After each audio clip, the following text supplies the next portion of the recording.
Good evening friends. कैसे हैं आप सभी। मैं आशा करता हूं कि आप सभी अच्छे होंगे और अच्छे से पढ़ रहे होंगे मेरे चैनल लर्न विद अभिशांक पर। दोस्तों, अगर आपको ये चैनल अच्छा लग रहा हो और यहाँ पर पढ़ाई गई चीज़ें आपको समझ में आ रही हों तो मेरे चैनल लर्न विद अभिशांक को लाइक कीजिए, शेयर कीजिए एंड सब्सक्राइब कीजिए। दोस्तों, आज जो टॉपिक हम पढ़ने वाले हैं वो है report writing. Report writing class 10th and class 12th के लिए तो बहुत ही इंपॉर्टेंट टॉपिक है। दोस्तों, ये पेपर में आपके साथ चॉइस में आ सकता है करने के लिए। दोस्तों, अगर आपको रिपोर्ट राइटिंग को पूरे अच्छी तरीके से सिंपल लैंग्वेज में समझना है तो ये एक वीडियो आपके लिए काफी होगी। इससे अलग आपको किसी और वीडियो को देखने की जरूरत नहीं रहेगी। मैं आशा करता हूं कि इस एक वीडियो के बाद रिपोर्ट राइटिंग आपको आसानी से समझ आ जाएगी। सो हम अपने इस टॉपिक रिपोर्ट राइटिंग को स्टार्ट करते हैं। चलिए, पहले तो मैं आपको सिंपल वर्ड्स में समझाना चाहूंगा कि रिपोर्ट राइटिंग होती क्या है। दोस्तों, रिपोर्ट राइटिंग में आपको क्रिएट करना पड़ता है। क्रिएट क्या करना पड़ता है? Structured a structured document. अब इस डॉक्यूमेंट में होता क्या है? रिपोर्ट राइटिंग में आपको एक स्ट्रक्चर्ड डॉक्यूमेंट क्रिएट करना होता है। स्ट्रक्चर्ड डॉक्यूमेंट क्रिएट करना होता है जिसके अंदर सारे फैक्ट्स होते हैं, फाइंडिंग्स होती हैं, एनालिसिस होता है एक स्पेसिफिक टॉपिक या इवेंट को लेकर। एक स्पेसिफिक टॉपिक या इवेंट को लेकर जिसमें आप अपनी फाइंडिंग्स लिखते हैं, एक्सप्लेन करते हैं चीजों को, कंक्लूजन लिखते हैं। अगर कुछ फैक्ट्स होते हैं तो उसे डाटा या चार्ट के थ्रू एक्सप्लेन करते हैं। कुल मिलाकर दोस्तों, अगर आप आसान भाषा में देखें, रिपोर्ट राइटिंग एक ऐसी राइटिंग है जिसमें पूरे टॉपिक या पूरे इवेंट को एक अच्छी तरीके से स्ट्रक्चर्ड फॉर्म में एक्सप्लेन किया जाता है। मैं आशा करता हूं कि रिपोर्ट राइटिंग क्या होती है आपको यहां पर सिंपल लैंग्वेज में कम से कम 1% तो समझ आ ही गई होगी। चलिए, तो अब हम चलते हैं अपनी नेक्स्ट स्लाइड्स पर, जहां पर हम one by one meaning, how to write, format and practice करने वाले हैं। देखिए, report writing refers to the process of documenting information. मतलब रिपोर्ट राइटिंग एक ऐसा प्रोसेस है जहां पर आप किसी इवेंट की, किसी प्रोग्राम की सारी इंफॉर्मेशन को डॉक्यूमेंट करते हैं यानी लिखते हैं। कैसे लिखते हैं? इन अ क्लियर स्ट्रक्चर। जो मैंने पहले भी बताया कि जो स्ट्रक्चर होता है वो बिल्कुल क्लियर होता है जिसमें सारी चीज साफ साफ लिखी होती हैं। And objective manner to convey your findings. उसका जो लिखने का मैनर होता है वो ऑब्जेक्टिव होता है। ऑब्जेक्टिव का मतलब यहां पर यह है कि ज्यादा लंबा चौड़ा उसका हिसाब किताब नहीं होता है। 100 to 150 वर्ड्स में वो खत्म हो जाता है। जिसमें आप क्या लिखते हैं? आप लिखते हैं अपनी फाइंडिंग्स लिखते हैं आप। किसी और की बात इसमें मेंशन नहीं होती। इसमें आपकी फाइंडिंग्स, उस इवेंट के फैक्ट्स और recommendations on a particular issue. आपकी रिकमेंडेशंस होती हैं उस इशू पर। एक बार इस चीज को दोबारा समझते हैं। समझने में थोड़ी सी मुश्किल आपको हुई होगी, वीडियो छोड़कर मत जाइए। इस वीडियो में आपको रिपोर्ट राइटिंग पूरे अच्छे तरीके से समझा दिया जाएगा। रिपोर्ट राइटिंग में आप डॉक्यूमेंटेशन करते हैं इंफॉर्मेशन को लिखते हैं, एक स्ट्रक्चर्ड मैनर में लिखते हैं, ऑब्जेक्टिव मैनर में लिखते हैं, जहां पर आप अपनी फाइंडिंग्स, फैक्ट्स और रिकमेंडेशन को लिखते हैं किसी एक टॉपिक के बारे में, किसी एक इशू के बारे में, किसी एक इवेंट के बारे में सिंपल लैंग्वेज में लिखा जाता है, लेकिन स्ट्रक्चर्ड फॉर्म में लिखा जाता है। It commonly use in research. ये कहां कहां यूज होता है? ये यूज होता है आपका रिसर्च के अंदर, रिसर्च एजुकेशन के अंदर यूज होता है, बिजनेसेस के अंदर यूज होता है, एंड टेक्निकल फील्ड्स के अंदर ये यूज होता है। कहां कहां यूज होता है? रिसर्च एजुकेशन के अंदर यूज होता है, बिजनेस के अंदर यूज होता है, टेक्निकल फील्ड्स के अंदर यूज होता है। which make it important for those in these field to master report writing, जिसकी वजह से रिपोर्ट राइटिंग एक बहुत जरूरी टॉपिक हो जाता है। दोस्तों, आप चाहे क्लास 9th में हो, 10th में हो, 11th में या 12th में हो, रिपोर्ट राइटिंग आपके इन क्लासेस के लिए ही नहीं, फॉर फ्यूचर भी काफी इंपॉर्टेंट होने वाली है। चलिए देखते हैं। Report writing is a structured objective presentation of facts, findings और recommendations for a specific audience using clear section like introduction, body, finding, analysis and conclusion. देखिए, रिपोर्ट राइटिंग जैसे मैंने पहले भी बताया, मैं चीजों को बार बार रिपीट कर रहा हूं ताकि आप भूल ना जाएं, एक स्ट्रक्चर्ड फॉर्म में होता है, ऑब्जेक्टिव उसकी राइटिंग होती है, उसमें फैक्ट्स होते हैं, फाइंडिंग्स होती है, रिकमेंडेशंस होते हैं ऑडियंस के लिए, एंड आप उसमें एक प्रॉपर इंट्रोडक्शन यूज करते हैं, अपनी फाइंडिंग्स, एनालिसिस लिखते हैं, एंड इन लास्ट आप उसे कंक्लूड करते हैं। और ये बहुत जरूरी होता है बिजनेसेस, एकेडमिक एंड रिसर्च में, ताकि आप चीजों को डॉक्यूमेंट कर पाए एंड इजीली इन पर डिसीजंस ले पाए। ओके, आई होप आपको रिपोर्ट राइटिंग क्या होता है यहां तक समझ में आ गया होगा। आपको यह भी समझ में आ गया होगा कि इसकी इंपॉर्टेंस क्या है। आपको यह भी समझ में आ गया होगा कि ये बेसिकली इन इजी लैंग्वेज ये होता क्या है, जरूरी क्यों है, कहां यूज होता है। इसके बाद हम अपनी नेक्स्ट स्लाइड पर आते हैं कि रिपोर्ट राइटिंग बेसिकली कितने टाइप्स की होती है। देखिए, रिपोर्ट राइटिंग बेसिकली 4 टाइप्स की होती है, एंड जो इंपॉर्टेंट है आपके लिए वो है फर्स्ट एंड फोर्थ टाइप। इसमें जो टाइप्स होते हैं वो होते हैं academic, business, technical, newspaper and event. Basically according to me, आपको जिस पर मास्टर्स होनी चाहिए, बिल्कुल मास्टर तरीके से तैयार होना चाहिए, वो होना चाहिए इवेंट या न्यूज़पेपर की रिपोर्ट राइटिंग। ये आपके पेपर में 99% आएगा ही आएगा, चाहे चॉइस में आए चाहे विदाउट चॉइस आए।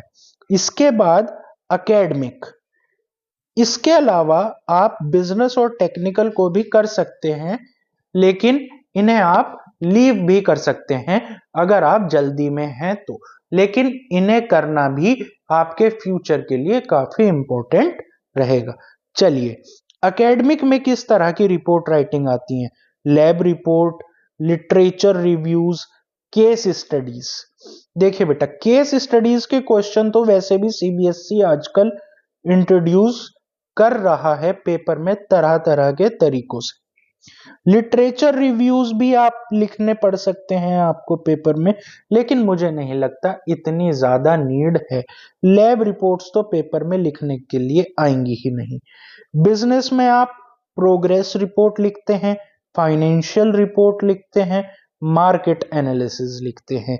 ये डिफरेंट डिफरेंट टाइप्स की रिपोर्ट हैं, जिन्हें बेसिकली मैंने 4 सेक्शंस में डिवाइड कर दिया है। Third is technical. इसमें आपको साइंटिफिक रिपोर्ट लिखनी पड़ती है या प्रोजेक्ट डॉक्यूमेंटेशन करना पड़ता है, जबकि आपके सीबीएसई के लिए या किसी और एग्जाम के लिए जो इम्पोर्टेंट है, जो मोस्ट इम्पोर्टेंट है, वो है न्यूज़पेपर या इवेंट राइटिंग रिपोर्ट। इसमें आप किसी पर्टिकुलर इंसिडेंट बेसिकली एक्सीडेंट्स की रिपोर्ट लिखते हैं या इवेंट की रिपोर्ट लिखते हैं, बेसिकली फंक्शंस की रिपोर्ट लिखते हैं कि ये पर्टिकुलर फंक्शंस यहाँ पर हुआ है, इसमें ये चीफ गेस्ट थे, इन चीजों के बारे में बात हुई है एंड वगैरह। एंड एक्सीडेंटल रिपोर्ट भी आपको लिखने के लिए आ सकती है 99%, जिसमें बताया गया होता है कि आपको किस न्यूज़पेपर में रिपोर्ट लिखनी है, क्या रिपोर्ट लिखनी है, क्या एक्सीडेंट हुआ है, कहाँ हुआ है। मीन्स आपको इंफॉर्मेशन दी गई होती है जिसको लेकर आपको एक पर्टिकुलर स्ट्रक्चर्ड फॉर्म में उस इंफॉर्मेशन को रीडेबल फॉर्म में प्रेजेंट करना होता है, जिसे आसानी से लोग समझ पाएं। सो आपके लिए newspaper and event report is most important, is must. चलिए आगे देखते हैं। आपको रिपोर्ट राइटिंग में जो चीजें क्वेश्चन पढ़ते ही पता होनी चाहिए, यानी जो भी इंपॉर्टेंट पॉइंट्स आपको क्लियर होने चाहिए आफ्टर रीडिंग योर क्वेश्चन, जो चीजें आपको क्लियर हो जानी चाहिए वो हैं ये चीजें। क्या चीज? पर्पस, कि आप किस लिए रिपोर्ट लिख रहे हैं। इससे आपको क्या होगा, आपको इंफॉर्मेशन मिल जाएगी ताकि आप जो फाइंडिंग्स हैं उन्हें प्रेजेंट कर पाएं, आप प्रेजेंट कर पाएं फाइंडिंग्स को। पर्पस क्या है बेसिकली किसी रिपोर्ट का? अगर कोई एक्सीडेंट के बारे में आपको जानकारी दी गई है तो आपकी रिपोर्ट का पर्पस ये है कि आप न्यूज़पेपर के लिए उसे लिखें जिसमें उस चीज के बारे में पर्टिकुलर सारी इंफॉर्मेशन दी गई हो। ये हुआ पर्पस। दूसरा, स्ट्रक्चर कैसा होना चाहिए? उसका स्ट्रक्चर हेडिंग्स के साथ सेक्शंस में होना चाहिए। कैसे होना चाहिए? एक पर्टिकुलर हेडिंग होगी, उसके नीचे आपका नाम होगा, उसके अंदर स्ट्रक्चर में आपका date, time, day, location, what happened, where happened, why happened, सारी चीजें मेंशन होंगी। इस चीज को हम फॉर्मेट में भी बिल्कुल क्लियर कर लेंगे। आपको ये दो चीजें क्लियर हो गई होंगी कि क्वेश्चन पढ़ते ही आपको पर्पस समझ में आ जाना चाहिए कि रिपोर्ट राइटिंग का क्या पर्पस है। दूसरा, स्ट्रक्चर आपको पहले ही पता होना चाहिए कि अगर न्यूज़पेपर में लिखना है तो कैसे लिखना है, इवेंट के लिए लिखना है तो कैसे लिखना है। अगर आप ये दोनों भी तैयार कर लेंगे, accidental report and event report writing, तो मैं आपको गारंटी देता हूं आप कहीं से कहीं तक भी मार्क्स तो लूज नहीं करेंगे। उसके बाद आपकी टोन कैसी होनी चाहिए? आपकी टोन होनी चाहिए फॉर्मल, ऑब्जेक्टिव टोन होनी चाहिए। फॉर्मल टोन का यहां पर क्या मतलब है बेटा? यहां पर फॉर्मल टोन का मतलब ये है कि आप कोई भी स्लैंग लैंग्वेज, घर की भाषा, बोलचाल की भाषा यूज नहीं करेंगे। आप घर की बोलचाल की भाषा यूज नहीं करेंगे। तो आपको कैसी भाषा यूज करनी है? आपको ऑब्जेक्टिव लैंग्वेज यूज करनी है। कैसी लैंग्वेज यूज करनी है? ऑब्जेक्टिव लैंग्वेज यूज करनी है। अब क्वेश्चन ये आता है कि what is the meaning of objective language? तो हम इसका मीनिंग भी देखते हैं। ऑब्जेक्टिव लैंग्वेज का बेसिकली मीनिंग ये होता है कि ये इम्पार्शियल स्टाइल होती है, इम्पार्शियल स्टाइल में होती है। इम्पार्शियल यानी किसी भी पक्ष की बात ये नहीं कहती, ठीक है। ये कम्युनिकेट करती है, इम्पार्शियल स्टाइल को प्रेजेंट करती है, फैक्ट्स को, डाटा को, ठीक है। और ये आपकी पर्सनल फीलिंग नहीं बताती, मतलब नो पर्सनल फीलिंग्स एंड भेदभाव के बिना होती है। जो भी दिक्कत होती है वो इसमें डायरेक्ट बताई जाती है। डाटा प्रेजेंटेशन के लिए आप टेबल्स बना सकते हैं अपनी रिपोर्ट में, चार्ट बना सकते हैं, बुलेट पॉइंट्स लिख सकते हैं। एंड मैं आपको बता दूं, अगर आप ऐसा करते हैं डाटा प्रेजेंटेशन के लिए, अगर आप डाटा प्रेजेंटेशन के लिए बेसिकली टेबल्स बनाते हैं, चार्ट्स बनाते हैं या बुलेट पॉइंट्स लिखते हैं, तो इसका आपकी रिपोर्ट राइटिंग पर एक अलग ही इम्पैक्ट पड़ता है। यह आपकी रिपोर्ट राइटिंग को बहुत अट्रैक्टिव बनाता है। आप वही चैनल से पढ़ना प्रेफर करते हैं जहां पर चीजें प्रिसाइज फॉर्म में दी गई हो, जहां पर चीजें इजी टू अंडरस्टैंड हो। इसी तरह जो भी व्यक्ति आपकी रिपोर्ट राइटिंग को पढ़ेगा वो वैसी रिपोर्ट राइटिंग को ज्यादा पढ़ेगा जिसमें चीजें बहुत ही प्रिसाइजली लिखी गई हों, बहुत ही सिंपल तरीके से लिखी गई हों और इजी टू अंडरस्टैंड हो। लैंग्वेज स्टाइल या टोन की बात हम कर चुके हैं। ये फॉर्मल होनी चाहिए, इसमें आपकी पर्सनल फीलिंग नहीं होनी चाहिए, ये फैक्चुअल होनी चाहिए, यानी फैक्ट्स पर बेस्ड होनी चाहिए। इसमें कोई भी आपकी तरफ से लिखी हुई पर्सनल बात नहीं होनी चाहिए। इसका जो कंक्लूजन होगा, यानी जो समरी होगी, यानी जो रिकमेंडेशंस होगी, ये आप लिखेंगे। अब तक सारा आप ही लिख रहे हैं, लेकिन इसमें आपका थोड़ा सा योगदान हो सकता है क्योंकि यहां तक आपको पूरी चीज के बारे में जानकारी हो चुकी है। तो इसमें जो इंपॉर्टेंट चीजें हैं वो है पर्पस। क्या आपको जब आप रिपोर्ट राइटिंग कर रहे हैं पर्पस क्लियर होना चाहिए, स्ट्रक्चर आपको क्लियर होना चाहिए, कैसी टोन या लैंग्वेज लिखेंगे वो क्लियर होनी चाहिए, और रिपोर्ट को आप अट्रैक्टिव बनाने के लिए टेबल्स, चार्ट या बुलेट पॉइंट का भी यूज कर सकते हैं। इतना अगर आपको क्लियर है तो चलिए हम आगे बढ़ते हैं। अब आ जाता है हमारे पास format of report writing. Format of report writing, चलिए बेटा इसे देखते हैं एक बार। ये पूरा फॉर्मेट है। ये फॉर्मेट बेसिकली क्लास 12th के लिए है, लेकिन 11th, 10th एंड 9th में भी यही फॉर्मेट चलता है।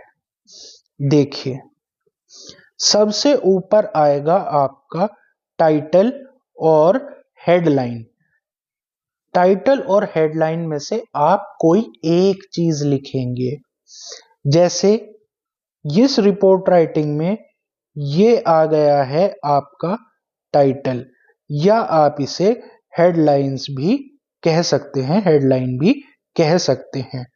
उसके बाद ये लिखना ऑप्शनल है, ये आप चाहे तो यहां ना लिख करके इसके साथ ऐड कर सकते हैं, यानी डेट, प्लेस यहां पर ऐड कर सकते हैं जो यहां पर मेंशन किया गया है। एक बार मैं फिर से बता देता हूं ताकि आपको क्लियर हो जाए। ये रिपोर्ट राइटिंग का फॉर्मेट क्लास 12th के लिए बेसिकली दिया गया है, लेकिन 11th, 10th एंड 9th के लिए भी यही फॉर्मेट होता है।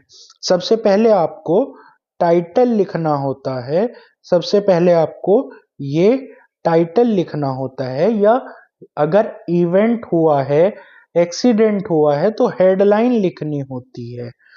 उसमें जो एड्रेस होता है, जो प्लेस होता है, वो आप थर्ड पैराग्राफ में भी इंक्लूड कर सकते हैं। यहां पर मैंने यूज करा है word third paragraph. Third paragraph से मेरा यहां पर मतलब ये है कि जब आप 2 लाइन छोड़कर तीसरी या चौथी लाइन को स्टार्ट करेंगे तब, मतलब टाइटल, उसके बाद आपने जो है अपना नाम लिखना है, उसके बाद आपने एक लाइन लीव करनी है, उसके बाद आपने अपना जो है डेट लिखनी है, प्लेस लिखना है। इसमें आप ऐड कर सकते हैं एड्रेस यानी प्लेस को। Is it clear? इतना क्लियर होने के बाद हम आगे चलते हैं। सबसे पहला जो पैराग्राफ आएगा उसमें आप इंट्रोडक्शन लिखेंगे। क्या लिखेंगे? इंट्रोडक्शन लिखेंगे। इंट्रोडक्शन में क्या लिखेंगे कि क्या हुआ है, व्हाट हैपन कब हुआ है, व्हेन कहाँ हुआ है, वेयर। ठीक है, ये तीन चीज बेसिकली आप इंट्रोड्यूस कर देंगे अपने पैरा 1 में, ताकि रिपोर्ट पढ़ने वाले को क्लियर हो जाए कि वो पढ़ने क्या वाला है। उसके बाद उसके बारे में आपको सारी डिटेल दे देनी चाहिए। उसके बाद जो आपका सेकंड मेन पैराग्राफ होगा उसमें आप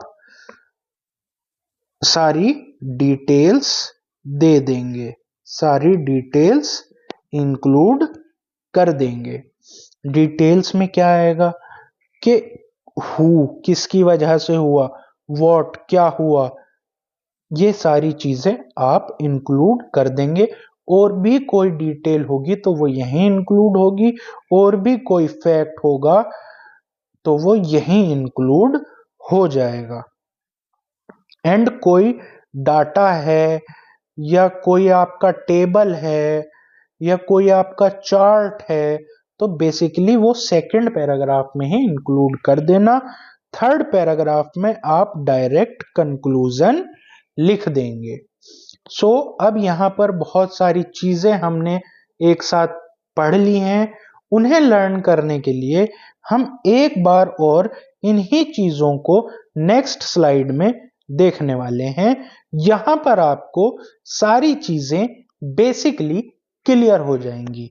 देखिए बेटा, सबसे पहले आपको ये देखना है कि पेज का सेंटर कहां बैठता है।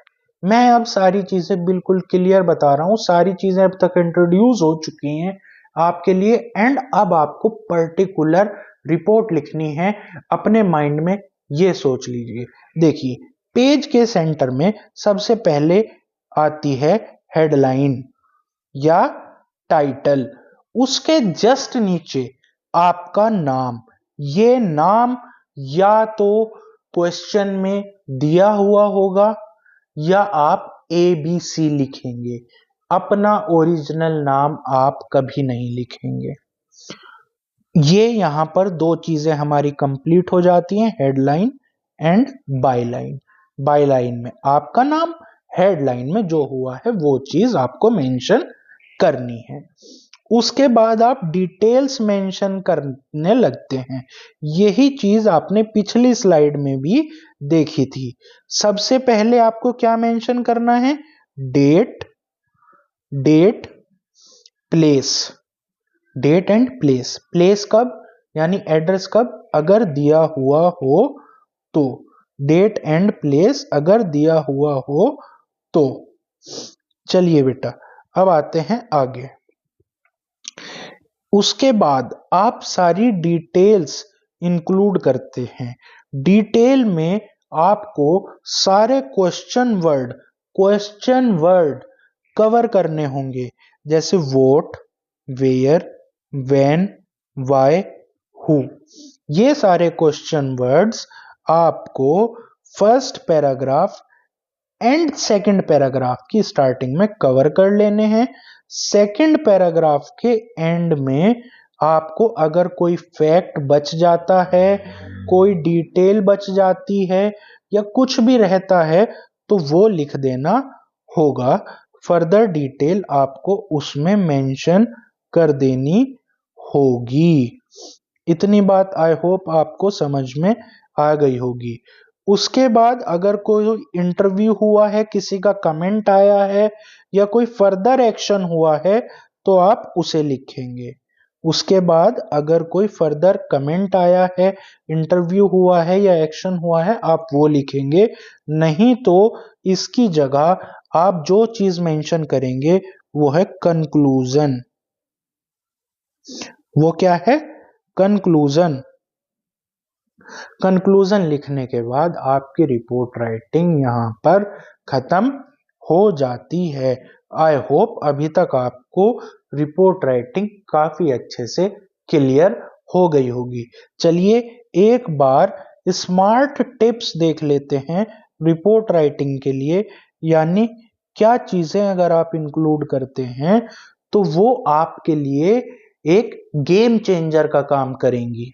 देखिए, always always start with a purpose, हमेशा पर्पस के साथ स्टार्ट करें कि रिपोर्ट राइटिंग जो आप लिख रहे हैं उसका पर्पस क्या है।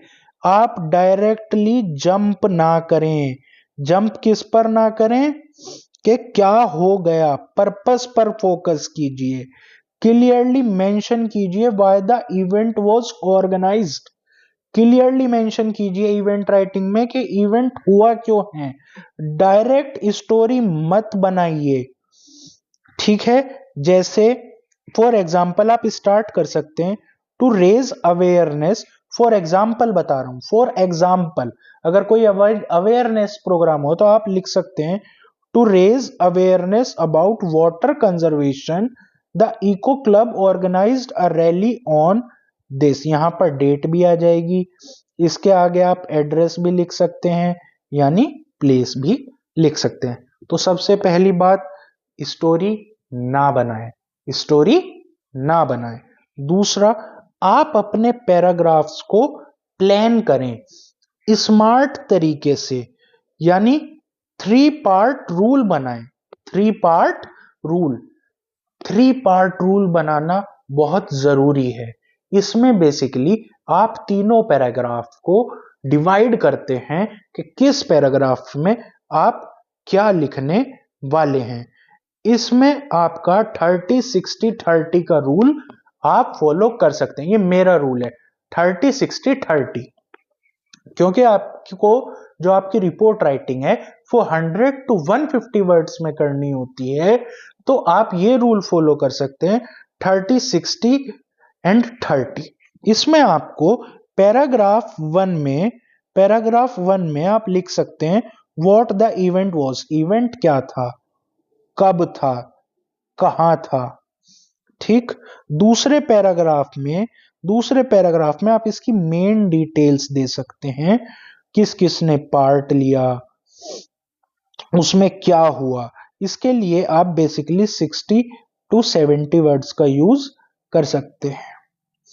पैराग्राफ नंबर 3 में उसके जो आउटकम्स थे वो क्या हुए, उन्हें आप 30 वर्ड्स में लिखिए, यानी कंक्लूजन। कंक्लूजन हुआ थर्ड पैराग्राफ। सेकंड पैराग्राफ में डिटेल्स, एंड फर्स्ट पैराग्राफ में क्या हुआ, basically all question words. Detail में अगर आप कोई भी टेबल या चार्ट मेंशन करते हैं तो वो काफी अट्रैक्टिव लगता है। अब आ जाते हैं मीनिंगफुल नंबर्स पर। आप एक्चुअल फिगर्स यूज करें, like participant count, date, duration. Actual figures अगर आप यूज करते हैं तो आपकी रिपोर्ट राइटिंग काफी प्रिसाइज हो जाती है, काफी एक्यूरेट हो जाती है। आप अवॉइड करें फालतू की चीजें जैसे मैनी, अलॉट, इस तरह की चीजों से रिपोर्ट को बढ़ाना, जो है बढ़ा चढ़ाकर जो लिखना होता है, इस चीज को आप अवॉइड कर सकते हैं। क्लियर और पावरफुल एंडिंग होनी चाहिए। आपकी जो एंडिंग है वो क्लियर हो कि क्या हुआ, वो क्लियर हो, और उसकी एंडिंग पावरफुल हो, प्रॉपर कंक्लूजन के साथ हो। डोंट जस्ट राइट नीटली, सिर्फ साफ सुथरा लिखने की जरूरत नहीं होती। स्ट्रक्चर सबसे ज्यादा मायने रखता है कि किस सीक्वेंस में आप लिखते हैं। याद कीजिए, सबसे पहली स्लाइड पर मैंने बताया था कि रिपोर्ट राइटिंग एक स्ट्रक्चर्ड डॉक्यूमेंट है, जहां पर आप बताएंगे एक स्ट्रक्चर के साथ सारी चीजों को। स्मार्ट टिप्स को एक बार देख लेते हैं। स्टोरी ना लिखें, पैराग्राफ को प्लान करें, 30-60-30 के तौर पर प्लान कर सकते हैं। कोई कहेगा यहाँ पर जो है सर वर्ड्स अभी कम है, देखिए बेसिकली वर्ड्स अपने आप बढ़ जाते हैं। आप एग्जैक्टली 30 वर्ड्स नहीं लिखने वाले हैं। अगर आप 30 वर्ड लेकर चल रहे हैं तो आप अराउंड 40-45 वर्ड्स लिखने वाले हैं। आपका जो इसमें नंबर्स हैं वो एक्यूरेट होने चाहिए, डेट ड्यूरेशन एक्यूरेट होना चाहिए, एंडिंग पावरफुल होनी चाहिए, क्लियर होनी चाहिए एंड स्ट्रक्चर्ड वे में होनी चाहिए। अब इसमें आपको मार्क्स बेसिकली कहां कहां मिलते हैं? आपका टाइटल अगर अट्रैक्टिव है, रिपोर्टर्स जो नेम है, बाय लाइन याद रखिए, बाय लाइन में आपका नाम नहीं होना चाहिए, या तो हो ABC रिपोर्टेड बाय ABC, या उसमें नेम गिवन होगा। अपने आप से जल्दबाजी में अपना नाम मत लिख दीजिएगा। उसके कंटेंट में आपको 3 पैरा लिखने हैं। मैंने बताया आपको 30, 60, 30 या 40, 70, 40 का रूल फॉलो कर लो। 3 पैराग्राफ, स्ट्रक्चर बनाओ अपनी रिपोर्ट का एंड एक्यूरेसी रखो, फ्लुएंसी रखो, बीच में अटको मत लिखते हुए। अगर आप ये सारी चीज फॉलो करते हैं तो आपको मार्क्स बेसिकली काफी अच्छे यहां पर मिलने वाले हैं। अब कुछ पॉइंटर्स इन दी एंड मैंने बनाए हैं, अगर आप पढ़ेंगे तो बेसिकली आपके लिए फायदा ही होगा, कोई नुकसान यहाँ पर नहीं रहेगा। आप अपनी रिपोर्ट में प्रॉपरली मेंशन करेंगे प्लेस, डेट, टाइम, और अगर और कोई फैक्ट होता है तो आप इंक्लूड करेंगे इंफॉर्मेशन जो कलेक्ट करी गई है पीपल से। एक्सीडेंट के टाइम पे अगर कोई जो है, मैंने आपको रिपोर्ट राइटिंग में बताया, अगर जिसे हम हिंदी में गवाह कहते हैं, अगर वो कोई है तो उसका जो कमेंट होगा वो आप लिखेंगे। जो रिपोर्टर का नाम क्वेश्चन में दिया होगा वो लिखेंगे। एक सूटेबल टाइटल या हेडिंग लिखना होगा। सारी चीज पास्ट टेंस में होती है, मोस्ट इंपॉर्टेंट। रिपोर्ट राइटिंग में सारी चीज पास्ट टेंस में होती है। पैसिव वॉइस में आप लिखेंगे, पैसिव फॉर्म ऑफ एक्सप्रेशन होगा। जैसे आप मेंशन करेंगे कॉज, रीजन, कॉन्सिक्वेंसेस, ओपिनियंस किसके? अपना ओपिनियन मत मेंशन करना, ओपिनियन मेंशन करना अगर वहां पर कोई था उस समय उसका, और वो ओपिनियन भी लॉजिकली होना चाहिए। Less formal and more descriptive manner while writing a report for a school magazine। बस स्कूल मैगजीन के लिए है ये बात, सिर्फ स्कूल मैगजीन के लिए है। अगर आप लिख रहे हैं तो फॉर्मल लैंग्वेज कम कर सकते हैं, स्कूल लैंग्वेज आप बढ़ा सकते हैं, जिसमें स्कूल लैंग्वेज मतलब थोड़ी सी slang language plus formal language. Okay, उसके बाद आप अपने आइडियाज को प्रेजेंट करेंगे, अपने आइडियाज को इंटरेस्टिंग वे में प्रेजेंट करेंगे रिपोर्ट को लिखते हुए कंक्लूजन में। आई होप यहां तक आपको सारी चीजें क्लियर हो गई होंगी, और अगर आपको सारी चीजें समझ में आई हैं सो प्लीज लर्न विद अभिशांक को लाइक कीजिए, सब्सक्राइब कीजिए एंड शेयर कीजिए अपने फ्रेंड्स के साथ, अगर वो भी तरक्की करना चाहते हैं, पढ़ना चाहते हैं, लर्न करना चाहते हैं चीजों को। So thank you very much for giving your precious time to me. Thank